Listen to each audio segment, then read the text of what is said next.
Hello friend, आपको ECC career point में स्वागत है। आप देख रहे हैं जल मंडल और यह बिल्कुल झारखंड के जेसीईआरटी पुस्तक से तैयार की गई है। और इस जेसीईआरटी पुस्तक जो है झारखंड के विभिन्न कक्षाओं में चलती है और विभिन्न प्रतियोगिता परीक्षा में आपको इस पुस्तक का सहारा भी लिया जाता है। इस दृष्टिकोण से आपको ऐसे ये नोट्स तैयार की गई है। तो आप देखिए जल मंडल में सबसे पहले देखिए कि महासागरीय जल के वितरण में आप सबको सबसे अधिक आपका महासागरीय जल 97.3% है और हिमानी जल आपको 2% है। जो हिमानी जल आपको पृथ्वी के उत्तरी ध्रुव और दक्षिण ध्रुव में आपको बर्फ के रूप में हमेशा जमा रहता है और जो भूमिगत जल है आपको 0.68% है। उस तरह से आगे बात करते हैं तो झीलों का जो अलवणीय जल है, क्योंकि कुछ झीलें ऐसे होते हैं जिसमें लवण पाया जाता है और कुछ झील ऐसे होते हैं जो अलवणीय होते हैं। तो उस अलवणीय झीलों में आपको 0.009% है और वायुमंडलीय जल जो आपको है 0.001% जो बादल के रूप में पाया जाता है। तो इस तरह से हमने देखा कि जल का वितरण, जो इस जल के वितरण को याद करना है काफ़ी महत्वपूर्ण है। आसानी से याद हो जाएगा। 97.3% महासागरीय और 2% हिमानी, भूमिगत आपको 0.68%। उस तरह से जब पृथ्वी पर मात्रा की बात करते हैं तो आपको 2.7% ही जल है जो स्वच्छ जल है, मतलब इसके अकॉर्डिंग। अब देखिए 97.3% आपका महासागरीय या लवणीय जल है और पृथ्वी पर उपलब्ध कुल जल का 97% भाग आपको महासागर में और 3% भाग आपको स्थल में पाए जाते हैं। जो स्थल में नदी हो, झील हो, तालाब हो, ये तमाम जल इसमें शामिल होते हैं। अब आप यहाँ देख रहे हैं तरंग। तो तरंग एक खास करके वैसे देश जो तटवर्ती सीमा होते हैं वे काफ़ी उसके लिए नुकसानदायक होते हैं कभी कभी, और हानिकारक के साथ साथ वहाँ पर आपको फ़ायदे भी हैं। तो इस तरह से तरंग, तो तरंग में हम लोग यहाँ देख रहे हैं कि सुनामी के नाम सुने होंगे आप, जो पृथ्वी का तांडव कहा जाता है।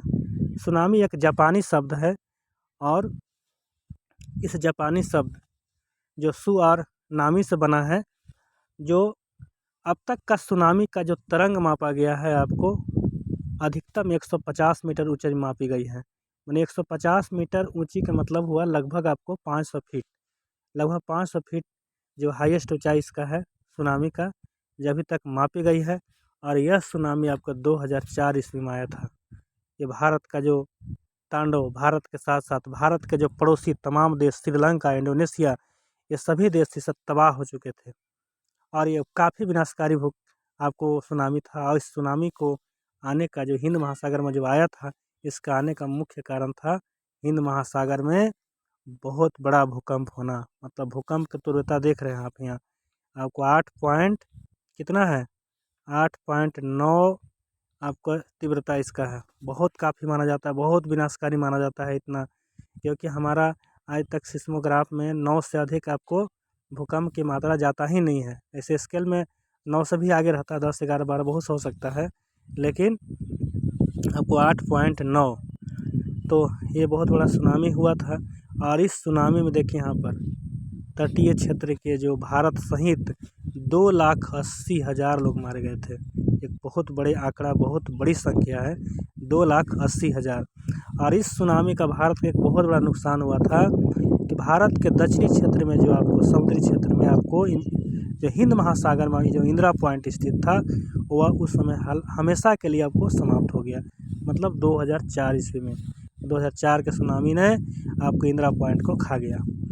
इस तरह से आपको भारत में आपको इस सुनामी का जो प्रभावित राज्य हैं, आपको आंध्र प्रदेश, तमिलनाडु, केरल, पुडुचेरी, अंडमान निकोबार द्वीप समूह और लक्षद्वीप, ये तमाम जो हमारे देश का जो राज्य हैं बुरी तरह से तबाह हुआ था, तबाही का मंजर आ गया था।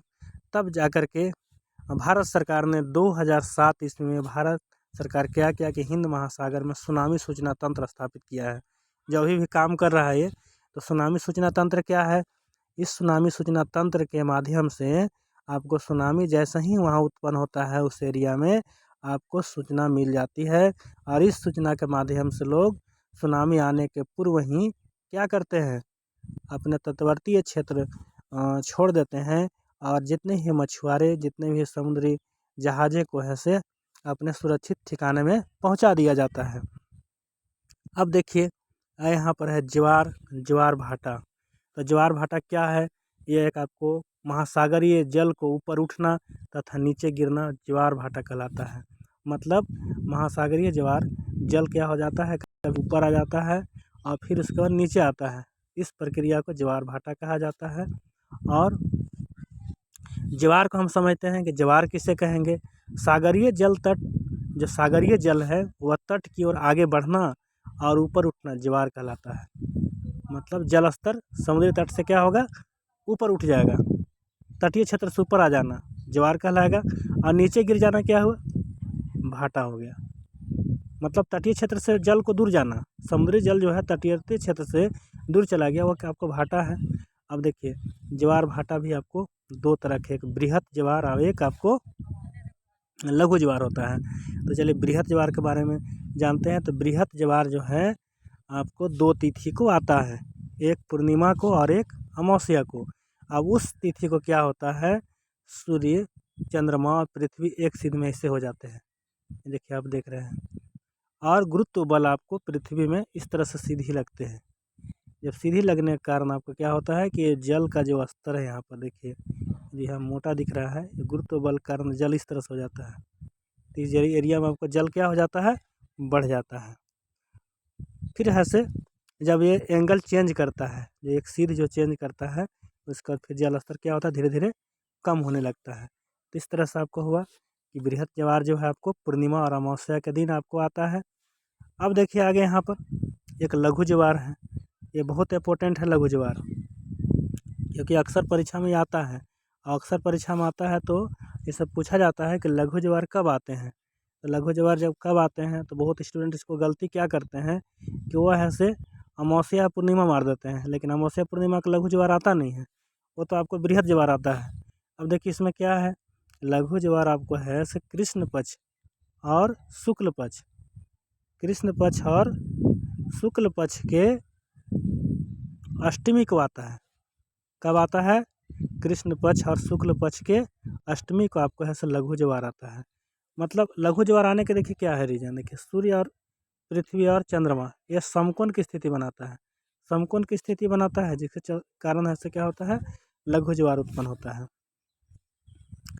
अब देखिए जो जलधारा है, इस जो प्रशांत महासागर, हिंद महासागर और अटलांटिक महासागर में आपको 2 तरह के जलधाराएँ उत्पन्न होती हैं, और एक गर्म जलधारा और एक ऐसे ठंडी जलधारा। तो सबसे पहले जो चीज़ हम आसानी से याद कर सकते हैं, देखिए यहाँ पर हिंद महासागर को ले लेते हैं, क्योंकि ये हमारा भारत से सटा हुआ सागर है, महासागर। तो ठंडी जलधारा में आपका हिंद महासागर में क्या है, पश्चिमी ऑस्ट्रेलियन धारा, इसको आसानी से आप याद कर सकते हैं। पश्चिमी ऑस्ट्रेलियन जो धारा है आपको बिल्कुल ठंडी जलधारा है, और उसके बाद हिंद महासागर का आपको विषुवतीय विपरीत धारा, मतलब ये आपको गर्म जलधारा है, इसको आसानी से याद कर सकते हैं। विषुवतीय विपरीत जलधारा जो है यह गर्म है, और विषुवत रेखा ऐसे ही एक ऐसा जगह है जो आपको सूर्य की प्रकाश सीधी पड़ती है, तो वहाँ तो गर्म उसे भी याद रह सकता है, गर्म जलधारा। अब उसके बाद देखिए यहाँ पर गर्म जलधारा में क्या है, दूसरा में उगुलहास है, उसका फिर है मोजाबिक धारा। इस तरह से गर्म जलधारा आपको हिंद महासागर का है। उस तरह से और आप यहाँ प्रशांत का भी आप याद कर सकते हैं। प्रशांत में क्या है, गर्म जलधारा में आपको क्यूरेशियो, उसके बाद है उत्तरी भूमध्य रेखीय, पूर्वी ऑस्ट्रेलिया।